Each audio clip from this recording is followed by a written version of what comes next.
임강현 의원님 질의해 주십시오. 네, 저기 정무수석님께 질의 드리겠습니다. 이재명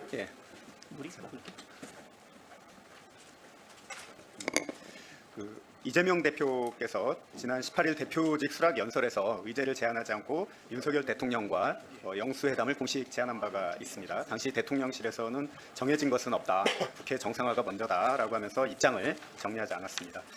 지금 아시다시피 경제와 민생을 살리기 위해서는 여야 대통령실과 정부와 야당이 따로 없다고 생각을 합니다. 산적한 민생 문제 해결을 위해서 영수회담이 꼭 필요하다고 저는 생각을 합니다. 대통령께 건의해서 영수회담이 성사될 수 있도록 할 의향이 있으십니까?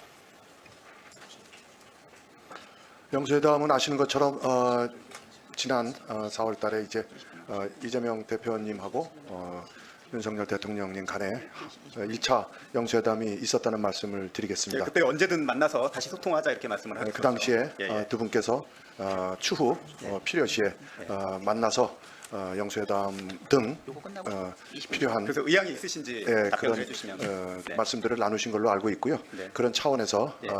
아직도 우리 대통령실은 예.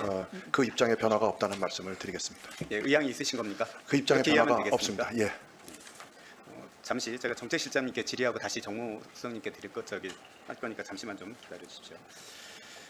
최근에 그 교토 국제고가 일본 고교 야구에서 선전한 것에 대해서 그리고 한국어 교가가 일본 전역에 방송된 것에 대해서 우리 국민들께서 왜 그렇게 뜨거운 성원을 보냈는지 그 의미를 여기 계신 대통령실 간부들께서 깊이 생각해 보셨으면 좋겠습니다. 일본 앞에만 서면은 작아지는 우리 윤석열 정부를 보면서 우리 국민들이 어떤 마음을 가지셨을지 좀 깊이 생각해 주시면서요. 후쿠시마 원전수에 대해서 우리 이소영 의원님 질의한 거에 대해서 이어서 질의를 좀 해보겠습니다.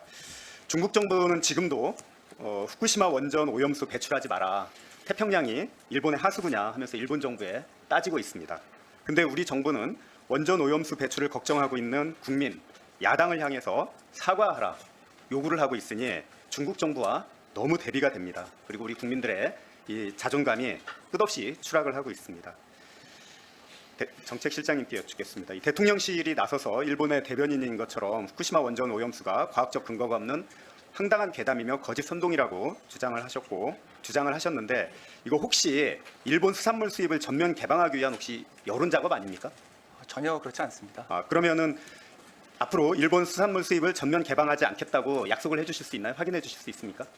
제가 지금 당장 미래의 일들을 모두 다 할 수 없다라고 단언하기 확인을 해주실 수 없다고 없습니까? 생각되고요.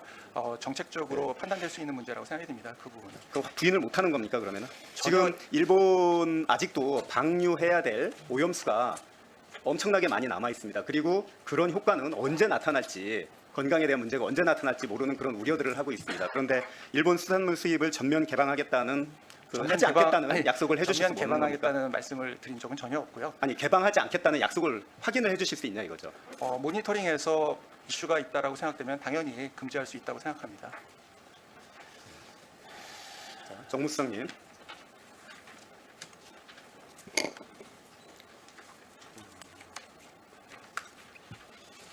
자, 비서실장님이 안 계시기 때문에 정무실장님께 여쭈니까요. 그 비서실장님 입장에서 좀 책임감 있게 답변을 해주시면 감사하겠습니다. 이 사도광산 유네스코 등재를 위해서는 다른 회원국이 반대하면 해결될 때까지 심사를 무기한 중단시키는 제도가 있어서 만약에 한국 정부가 이를 반대했다면 등재가 불가능했다는 거 알고 계시죠? 예, 그렇습니다. 예, 그렇습니다. 그리고 국회에서 일본 정부의 사도광산 세계유산 등재 추진 철회 및 일본 근대산업시설 유네스코 권고 이행 촉구한 결의안을 지난 7월 25일 날 통과시킨 바가 있고 그다음에 올 1월 달에 외교부 공식 논평에서도 강제 노역을 포함한 전체 역사가 반영되어야만 한다고 공식 정부 입장을 발표를 했었습니다. 그럼에도 불구하고 이 강제 노역의 표현이 제외됐는데 찬성한 이유가 뭡니까? 양해해 주신다면 사실은 이 부분에 대해서는 우리 안보실에서 더 확실하게 아실 것 같은데요. 네. 제가 아는 바로는 강제 동원은 우리 대법원 판결로 이미 결론이 난 거기 때문에 그 부분에 대해서 누구든지 이론이 있거나 다른 생각 있거나 또 아니면 이 문제 해결에 있어서 이 부분을 가지고 우리 정부의 입장을 달리하지는 않는다고 생각을 합니다. 아니 제가 여쭙는 건 그게 아니고 처음에 강제 노역 표현이 네. 들어가는 전제로 해가지고 유네스코 등재 찬성을 했었는데 그거 없이 유네스코 등재 찬성으로 입장을 바꾼 이유가 뭐냐 이거죠. 혹시 이거 대통령님 의사가 반영된 겁니까? 그래서 그 부분은 사실은 뭐 지금 의원님의 질문에 대해서 제가 정확한 답변을 할 수 있는 그런 아니, 정무수 정도의 장님이 그 정도도 수준이 이게 지금 안 된다는 걸 좀 국회가 양해해 주시기 이쪽에서 바랍니다. 얼마나 많은 이슈가 됐었는데 아니 이슈는 저도 네. 알고 있지만 제 답변이 혹시 정확치 않은 답변일 경우에는 그럼 누가 답변을 해주실 제가 수 그 있습니까? 부분에 대해서 답변을 안 드리는 것이 오히려 맞지 않나 그런 생각을 그럼 이거 합니다. 누가 답변을 해주시는 게 맞습니까? 뭐 과정만 말씀드리자면은 저희가 이런 협상을 포함해서 주요 정책 결정은 우리 안보실이라든지 우리 정무 파트에서 함께 책임을 지고 대통령께 보고한다든지 아니면 관계기관하고 협의를 해서 결정하는 거지 대통령님의 어떤 뭐 일방적인 이렇게 해라 저렇게 해라 그렇게 해서 결정되지 않는다는 사실을 말씀드리겠습니다. 예, 임강현 의원님 수고하셨습니다.